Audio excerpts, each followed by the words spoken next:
Have you ever had a Venus flytrap? You sure have to water them a lot. Hello and welcome to the Hackaday podcast. I'm Elliot Williams, Editor-in-Chief of Hackaday. And I'm Kristina Panos, Assignments Editor of Hackaday. This is episode 172. Today we'll be talking Frickin laser beams, squishy stomp switches, and a tiny but powerful DIY loom. This week in Hackaday news, we've got a lot of prize and or contest news. In case you missed yesterday's bulletin, round 2 of the Hackaday Prize ends this Sunday morning, June 12th at 7 a.m. Pacific time. We will link you to my post, which includes a handy-dandy countdown timer, or we'll just put a countdown timer. Can we put a countdown timer in the show notes? Let's just put a countdown timer in the show notes. Be careful, second round of the prize ends on Sunday, so get your work done on Saturday and get it entered. As round 3 starts, the 7:01 a.m. PDT. 7:01 a.m. I'll set my alarm clock. Yeah, the next round is awesome. It's the Hack It Back round, which is going to be about taking electronic devices that otherwise would be destined for the landfill and fixing them up, hacking them if necessary, making them suitable to continue living. Or bringing them into the modern world, too, I think, right? Ooh, yeah, that's good, too. And the other thing going on is the Odd Inputs and Peculiar Peripherals contest that continues this week. And we've got 2 more weeks of it? The Odd Inputs and Peculiar Peripherals contest ends Monday, July 4th at 8:30 a.m. Pacific Daylight Time. So you've got an extra hour. Yeah, and a half.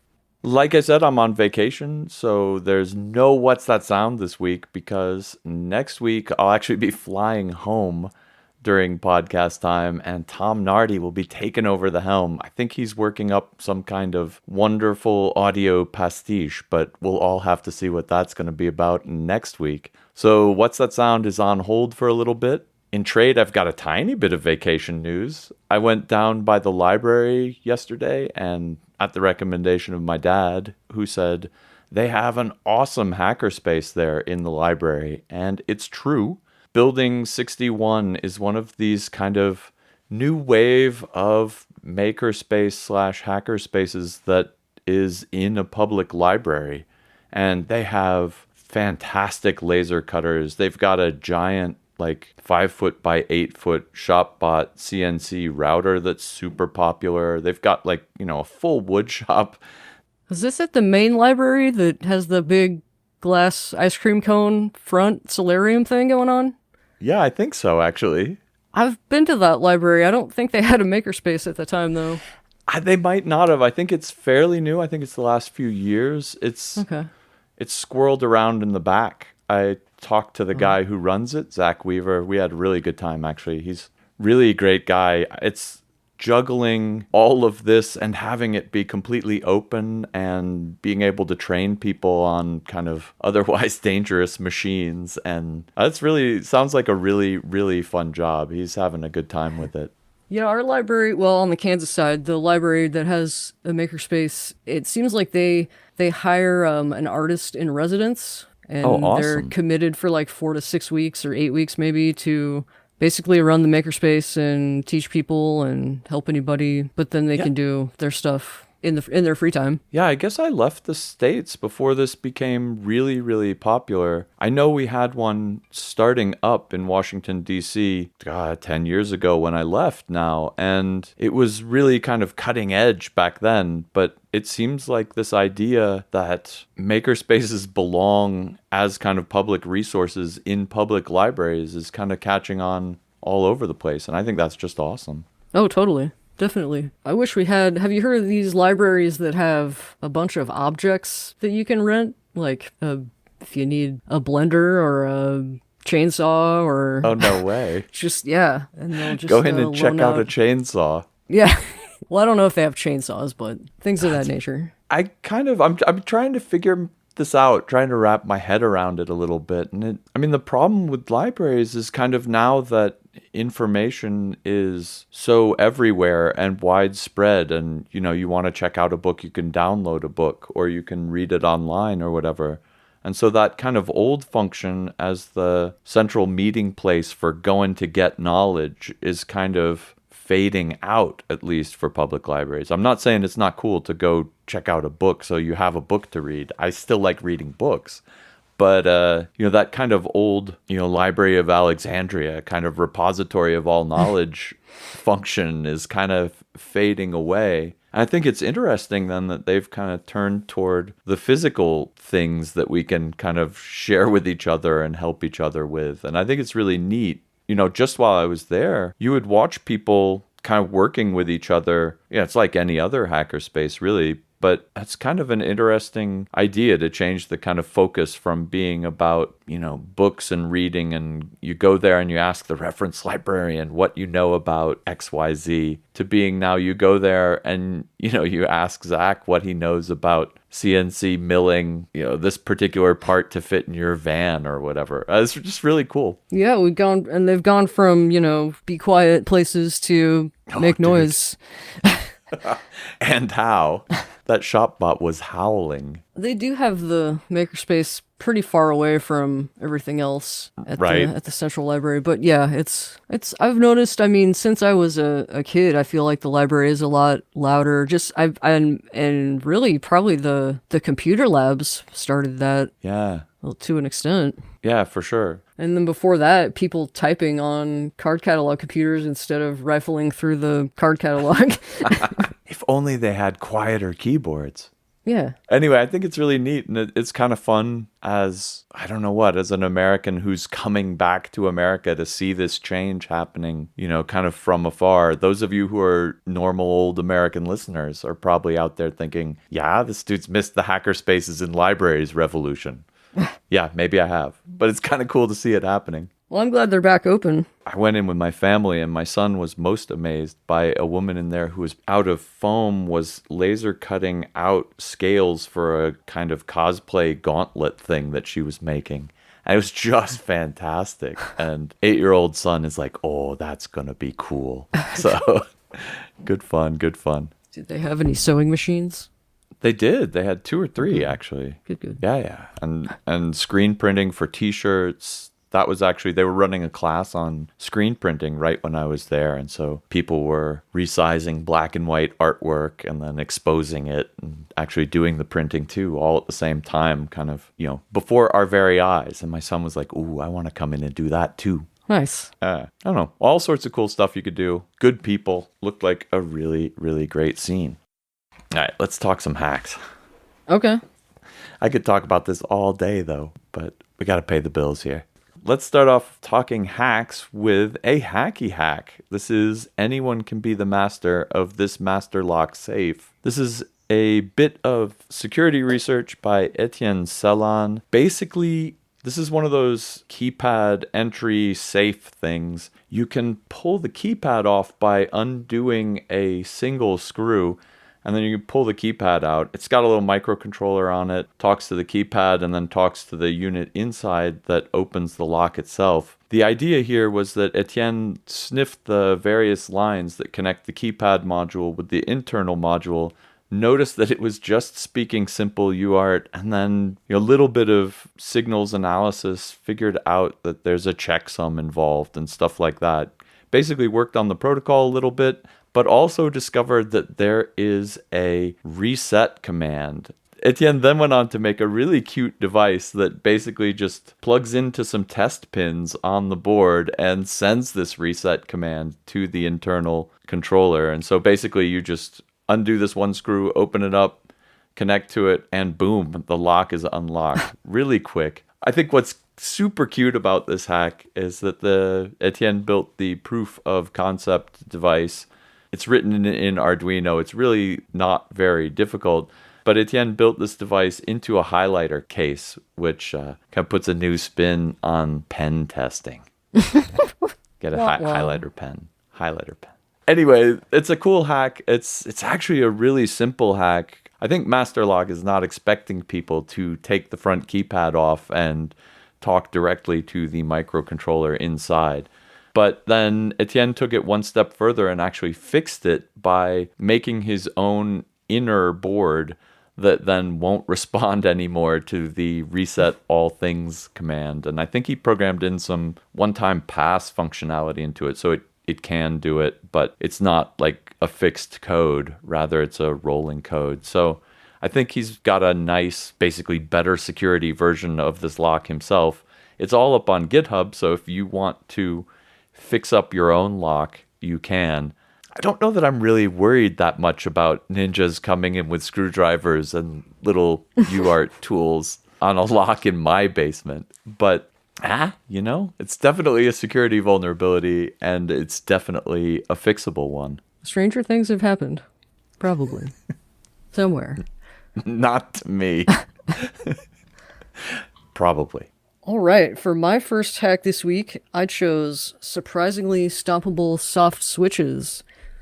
These are made by Wannabe Mad Sci, which I suppose is short for Mad Scientist. They had a need for some very tough switches for a trivia contest, it sounds like. They don't exactly say. Obviously, you need something heavy duty in this case, because whether you want to pound it with your fist or you're going to stomp on it literally, it has to actuate. It has to rebound, and it needs to do these things more than once to be a successful switch. And I don't know why this tickles me so much, but I thought the use of half of a foam squishy ball as the part that you smash was just ingenious. And under the foam ball, Wannabe Mad Sci has 2 pieces of hardboard and a pair of brass washers for the switch contacts. And then 2 pieces of more squishable foam for the inside that will collapse enough to make sure that the washers touch and can rebound enough that they will stop touching. And I think there's I've been thinking about different things you could use for the inside foam, and there's just so many things, like foam earplugs or mole foam padding for your shoes, or just lots of stuff out there. Yeah, that's fantastic. I love the big, super tactile, you could hit this button with your fist type button. Like, that's just so much more fun. Or maybe a baseball bat. Yeah, right? So much more fun than the little tactile micro switch, right? Like, oh yeah, click, click. And the picture on this one's fantastic too. It's like a hiking boot stomping on the thing. But like buttons, what is it? It's 2 pieces of metal that make contact with each other. So there's like all this room to experiment. I love the way those balls feel when you push them. So now I need an excuse to make one of these. There has to be some kind of game we can make that needs a bunch of buttons. A wall-size punch-it Mario controller or something. Or a Hacker Trivia controllers. It's probably a good season for buying foam balls right about now. Ladies and gentlemen, pool it's noodles pool if you noodle need 'em. season. Yeah. Totally. My next hack is actually an article, The World's Most Expensive 3D Printers from All 3DP. This is a really neat rundown of the kind of crazy 3D printers out there in use for industry. By the way, a lot of these don't have price tags on them, and I'm 100% sure that it's an if you have to ask, you can't afford it type situation. Or as Al, who wrote this up, says, if your 3D printer has stairs, it's probably a big purchase. It's just interesting to me, because I've been in the hobby 3D printer world, to see these kind of crazy machines out there that print mostly in other materials, or in the case of the Black Buffalo one, in super huge size. This is one of these printers that's built to put out cement and make houses. So, well, that's expensive. But then some of the others are like metal 3D printers. There's a neat ceramic one. One of them makes titanium parts with up to like 99.9% infill or something. So that's pretty crazy. Some of them are laser sintering ones with like multiple thousands of watts of laser. A lot of these are aimed at production, actually, which I thought was interesting, because normally you think about 3D printers as being kind of a prototyping device. And some of these, at least, are being sold as serial production devices. So actually making the end product straight on the 3D printer. And I guess with metal 3D printers, that's a way to go. One of the coolest ones is a printer for making sand molds for doing metal casting. And that's a really cool application of like 3D printing. It basically puts down sand, kind of wets it so it sticks together, and then puts down another layer of sand and builds like sand casting molds. Then they take the mold elsewhere and pour metal into it, and you get the object out. That's a really niche printer, but I kind of dig it. We were looking last week or the week before at some, sand and glue based 3D printers, and this is basically that, but kind of industrial scale and fast. So I think that's pretty awesome too. Agreed. I hadn't heard about the sand mold. That's pretty cool. Are they using just regular sand or kinetic sand or? Yeah, it beats me. They may be using like something like kinetic sand, something green sand or mold sand or something. At these levels, I'm sure they're using something expensive and you have to buy it from them. And yeah, again, if you have to ask, it's not the sand for you. But what I do think is cool about looking at some of these, completely unobtainable 3D printers is kind of the inspiration that we can get out of them. Maybe you don't need to cast really big giant parts, but you want to make smaller aluminum castings or something. This gives you a really interesting way to make the molds that you probably couldn't otherwise. Like if you think about the kind of arbitrarily strange geometries you can make with a 3D printer, that's got to be super useful for mold making for metal casting. If this can kind of be hobbyist scaled down to be useful on kind of our level of things, it might actually be really useful for people doing backyard metal casting of XYZ, I don't know what. Well, sure, and just, just knowing about that they're out there is good for ideation and coming up with things that hobbyists can't afford, making open source versions of things, scaled down versions of things. I mean, that's kind of how we got here with the fused deposition 3D printers, the like extrude a hot noodle of plastic 3D printers. That was an industrial application first, and then the patent, I guess it must have been Stratasys's patent, lapsed on that at all, and then people were making them themselves. I guess RepRap was in the scene before the patent lapsed, but they were doing it nonprofit and just, here's an idea, you can make one of these yourself, which is pretty cool. Then you don't need to wait for the patents at all. But then all the companies that built up around this, I guess, started showing up when the patent lapsed. So let's see what happens with these. Sounds good to me. Speaking of the odd inputs and peculiar peripherals contest, we have one of the entries. It is Dimitar's Game Bug, which is essentially a pair of joysticks for the breadboard, which, what a great idea. So they each have an analog joystick, a D-pad of buttons, a shoulder button, and 2 sliding switches. Oh, and they have vibe motors. You can see the little vibe motors. So if you want to make your own, everything's up on the GitHub page. They don't need to be printed on purple PCBs, but they sure look nice that way, don't they? Absolutely. Oh, I was going to say, I suppose I got ahead of myself by not really saying why you would want these. I mean, it seems kind of obvious why you would want these, but if you're programming a game or anything with a button or just anything that would benefit from these types of inputs, I don't understand why this hasn't come up before, honestly, because a lot of these things aren't breadboardable on their own. If I recall correctly, the mini analog joysticks, you can't just put those in a breadboard and wire it up. Yeah, this is really cute. It reminds me of all of those like power supplies where you can just like plug a power supply into your breadboard and it hits the rails. And this one is that, but for doing like little game development. And it does look really cute. And if you think about it, one of those little breadboards is probably just about the right size to have 2 joystick modules. It looks like for anything like the Nintendo Switch controller. Like it's the breadboard version of the Switch controller or something. Exactly. Except you have to take all the lines out yourself, I guess. And not only does it look good, it's well built.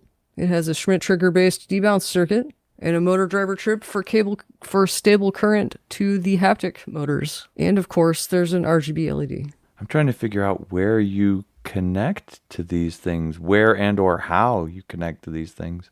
I'm going to have to pull up the schematics real quick here. Yeah, so it's got a bunch of pins that go straight into the board underneath. So I guess you have to run wires up underneath the joystick PCB, and then that connects to them. That's still really cute. And it's got a bug on the silkscreen. Who doesn't like pretty PCB art? Especially if I guess it's going to be a PCB sitting on a breadboard. Well, that's the best reason to have pretty PCB art if you're going to look at it all the time. I should make some of these and give them to my husband. Oh, more bugs. On to a different type of bug. Yeah, game bug. Here's another bug hack. Yeah, this next one is Bug Eliminator Zaps with a Laser. And this is a project by Ildaron. It's supremely nicely implemented. It's got, I guess it's a light version of YOLO library, You Only Look Once, which is an image recognition library. It uses a camera to detect mosquitoes and then, at least in principle, turns a high-powered laser to them and fries them. Now, I totally agree with Ilderon's statement in the GitHub repository that you absolutely shouldn't build this with a high-powered laser. And, I don't need to tell you why you don't need a robotic high-powered laser firing at random places inside your room. You'll go blind. Like, this is not okay. But I do like the idea, and there's a whole bunch of cool stuff going on here. It slides back and forth on a rail. It uses actually a really very nice stereo camera distance finding algorithm that Ilderon has been working on himself. So you should go check this out. I'll throw the extra links to that paper in the show notes because it looks like it'll be useful for all sorts of computer vision, 3D space mapping type projects on the cheap. So that actually looks really awesome. The idea is, of course, that it can locate the mosquito not just in kind of XY, but figure out how far back it is because the laser isn't necessarily mounted exactly where the cameras are. So it has to be able to compensate for the parallax, I guess, there and actually hit the mosquito if possible. Again, horrible idea to have automated high-powered lasers running around. Put your high-powered lasers in a box where nobody can get blinded. Or fill the house with popcorn. Anyway, what I love about this is the documentation is fantastic, and the problem itself I don't think is a good solution for, but I do think there's all sorts of good work on display here that'll be useful for other problems if you should have them, like, running an autonomous car around or something like that. So it doesn't have to be shooting lasers with mosquitoes to enjoy this project. Does anyone like mosquitoes? Let us know. Nobody likes mosquitoes. I'll go out on a limb here. Are you ready for my next hack? And how? Okay. For my next hack, I chose 3D printed power loom. Shows how complex weaving really is. And boy howdy, does it. If you haven't checked this out, you might just want to start by watching the video. Because pictures don't describe what is happening, how fast it's happening, and just the complexity of it all. So I've done some weaving by hand on a cardboard loom that I made out of cardboard and baker's twine for the warp threads, and then I used yarn for the weft. There was at least one comment about that we are overstating the complexity of these machines, but I have to disagree. It's interesting because friends had a lot of issues figuring out how to basically deal with all the forces at play and ended up making a chain drive to handle it. And then my favorite part of this is how small the shuttle is, which it's not going to mean much if you've never seen a full-size shuttle, which is like a foot long, but this thing is like a couple inches long and it's just really cute. It's such a cute, powerful machine. It's a hoot to watch that thing go flying across. So I don't know how to describe this. There's a bunch of cams that are driven by motors that push these arms up and down, right? And so when you're weaving, you want to go kind of over, under, or alternatively, you push one half of the warp. Did you say that was the warp? Yes. You push one half of the warp up and the other half of the warp strings down, and you're going to shoot the shuttle across in between. And this one definitely shoots it. It's like almost ballistic, the way the thing goes slip across. It's a fantastic machine. And then the cams turn a little bit more and it switches. So the other set are high and the original set that was high is now low. And then it goes back the other way and just keeps doing this and it weaves it. But man, it's really cool to watch it work. And like you said, building this at all is like all sorts of engineering challenges, and you can see that kind of throughout the design and build video here, which is actually detailed in documenting all the different parts that France must have gone through here. Really cool vid, really cool machine build, even if you're not interested in weaving per se. How you tackle this complicated multiple movements synchronized together. Like you said, it's got some bike chain in it. It's got gears here. It's got, it's all made out of 3D printed plastic, and then some must be laser cut acrylic or something like that for the frame. But the fact that this works at all is absolutely fantastic.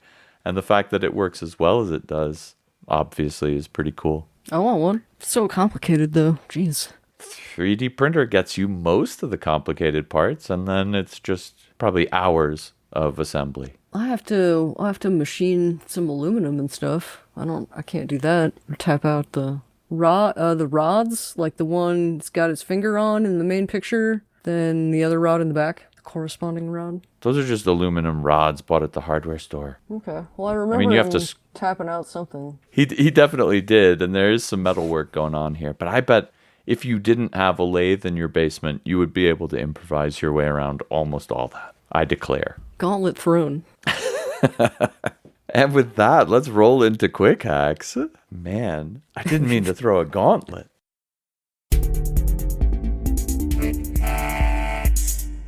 Quick hacks.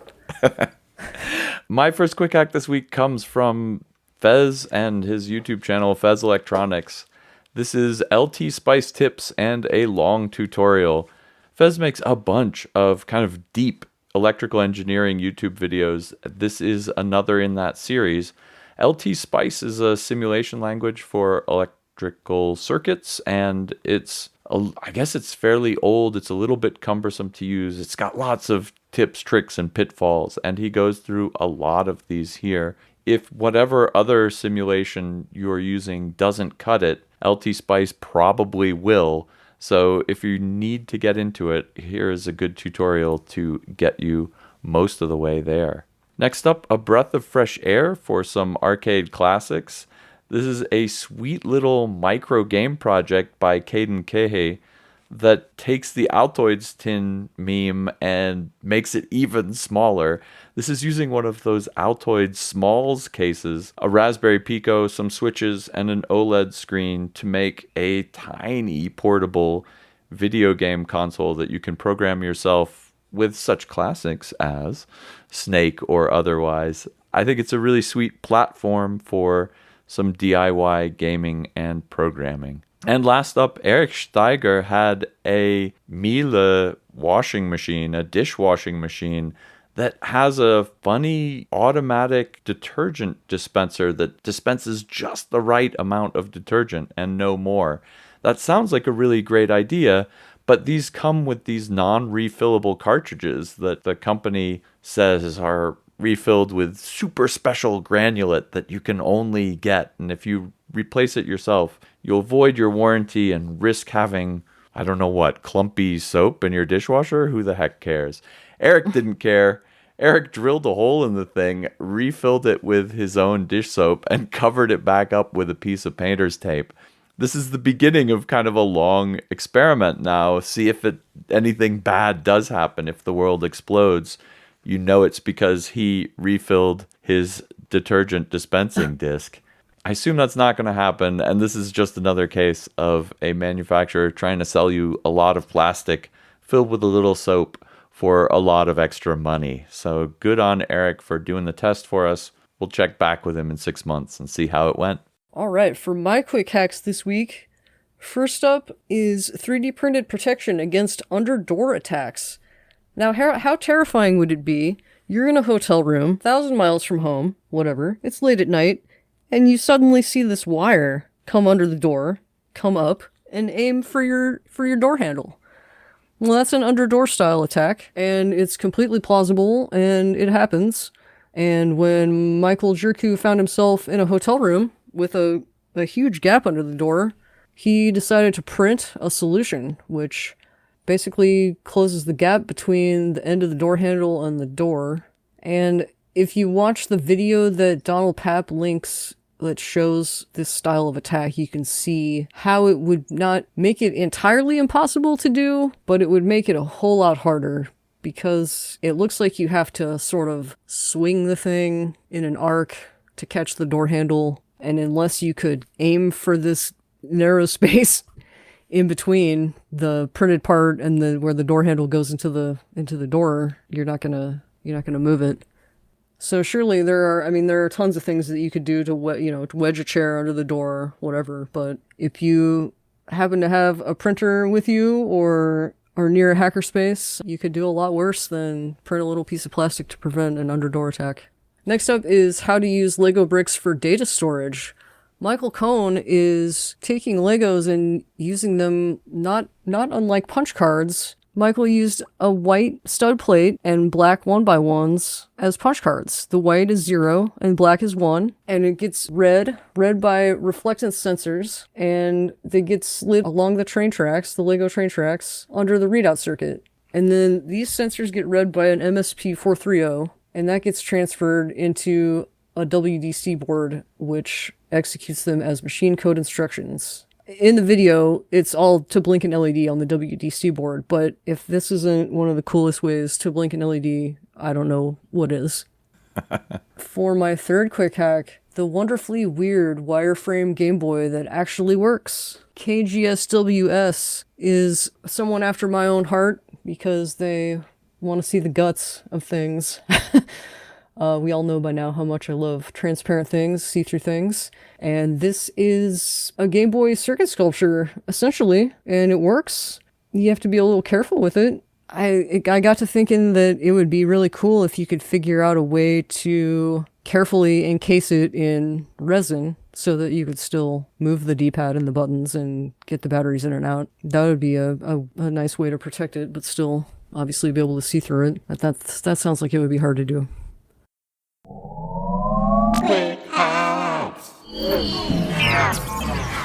That brings us to our can't miss articles. These are long form articles written by Hackaday staff. This week I picked Lewin Day's Laser Propulsion Could Satisfy Our Spacecraft's Need for Speed. This is one of those like sci-fi kind of ideas out there, I guess it started with solar sails. If instead you wanted to aim it somewhere, you might want something a little bit more directed. And so the idea then is to shoot it with a laser from the Earth and see if you can speed your space probe along that way. I guess the tremendous savings here is that the big source of energy and weight is back at home on the Earth, and you're just like beaming the power to the craft, whatever it is. There's two main ways to do this that are being considered now. Of course, all of this is at the moment pie in the sky or in space or wherever. There are two main ideas here to kind of operationalize this. And the first is a thermal laser sail. And this one's kind of easier to get your head wrapped around as well, I guess.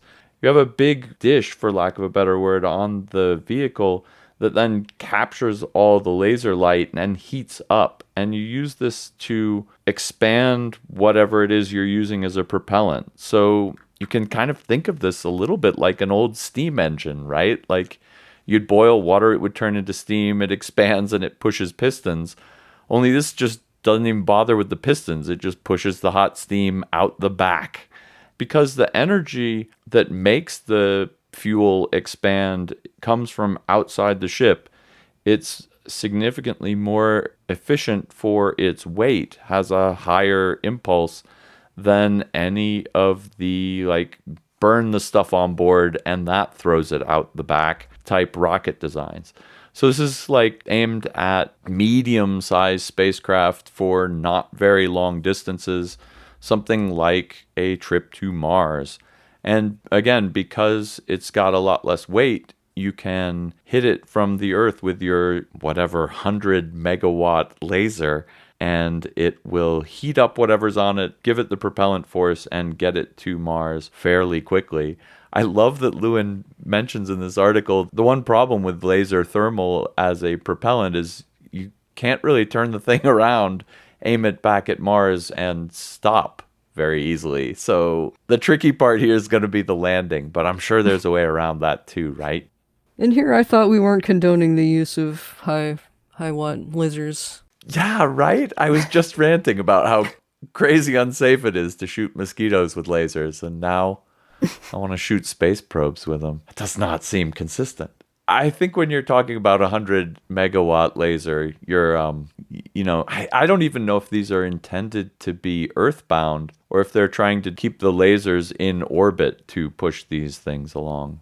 I mean, I think you wouldn't want to shoot it through the Earth's atmosphere if you could help it. Yeah, probably not. But then if you thought that was a bad laser, we could step it up a notch. We're talking about laser sails, and this is the kind of propulsion mechanism that goes back to the old solar sail concept, except steps it up a lot. We're talking about a 100 gigawatt laser array, and so this isn't just one laser anymore, but a whole ton of them pointing at a very tiny probe. And again, for the space probes here, they're talking kind of a gram or a few grams each. They have to be really, really, really small. With such a small payload, you could get it up to something like 0.2 of the speed of light. And so these are kind of aimed at putting ultra small payloads out to nearby stars rather than traveling around the solar system. This is totally science fiction at the moment. The really interesting part of the papers that Lewin linked to in this one is how you build a reflector sail that is both ultra light and can propel this vehicle just by reflecting light off of it, just from the photonic pressure of the laser hitting it. And yet it doesn't burn up when being hit by this 100 gigawatts of laser coming off of the Earth. And so this one is a, will we have this technology in 50 years kind of beginning of the experimentation and the thinking and the engineering phase.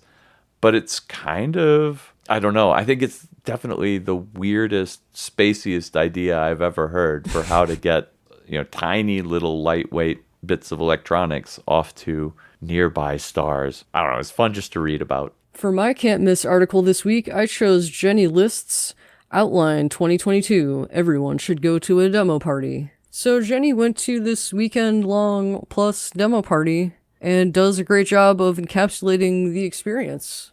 And if you're unaware of what the demo scene is, demo refers kind of like basically to demonstrating what you can do with hardware, pushing it to the limit. And they tend to, from what I gather, they tend to take the form of things like short films, music videos, they generally are just a mix of technology and art and music, and they just look really awesome. This particular party was held on a farm in the eastern Netherlands, which already sounds like a cool thing, like everybody meeting in the middle of nowhere, Indiana, to talk about 3D printing once a year. Yeah, it just looks really fun, and I don't think that this happens anywhere near where I live, because I'm in the middle of the States. If this is happening, it's happening on the coasts, most likely, or in probably like Cleveland, I don't know. This article is a great introduction to just what even is a demo party, what is the demo scene.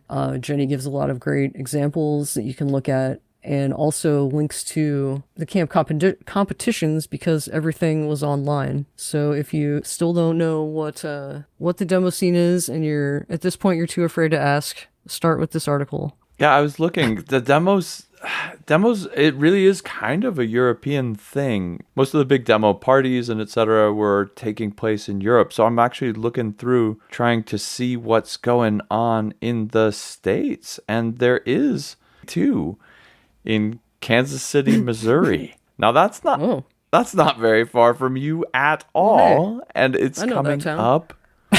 This is Apple II demo scene. It's an Apple II retro computer festival with demo attached. And it's 19th through 24th of July. Okay. So it's coming right on up. I have no idea about Kansas Fest. Sweet. This is fantastic. I found this, by the way, by clicking over to demoparty.net. Again, suggested by Jenny in the article. Good on you. There's also another one coming up in Pittsburgh in late November. So Carnegie Mellon University in Pittsburgh, 18th, 19th November, Demo Splash. Some of the demos really push the hardware graphically, sonically to its extreme. But a lot of them are actually also really just great music videos in and of their own right. Yeah, I think we need to cover some of the demo stuff more. If anyone out there is interested in the US and or European demo scene and wants to see more coverage on Hackaday, send us a tip at the tips line, because we need to be paying more attention to this and giving more props to some of the really awesome hacks. So those of you who are out there making demos, shoot us a tip. We'd love to cover it. That's about all the time we have for this week's Hackaday podcast. Thanks for listening. You'll find links in the show notes over at hackaday.com/podcast. You can write to us directly, editor@hackaday.com, or send us tips@hackaday.com. And until next week, Keep on hacking. I don't have anything else to say about this. Boy howdy. Petrified wood. I think I'm going to keep it short today. Good for us and good for our listeners. But we'll see. Tell us what you think, listeners. You need to live in a rainforest. What's the YouTube channel called? Damn it. Flying wires. I want the pin. I put it in my editor hat. Man, I need an editor hat.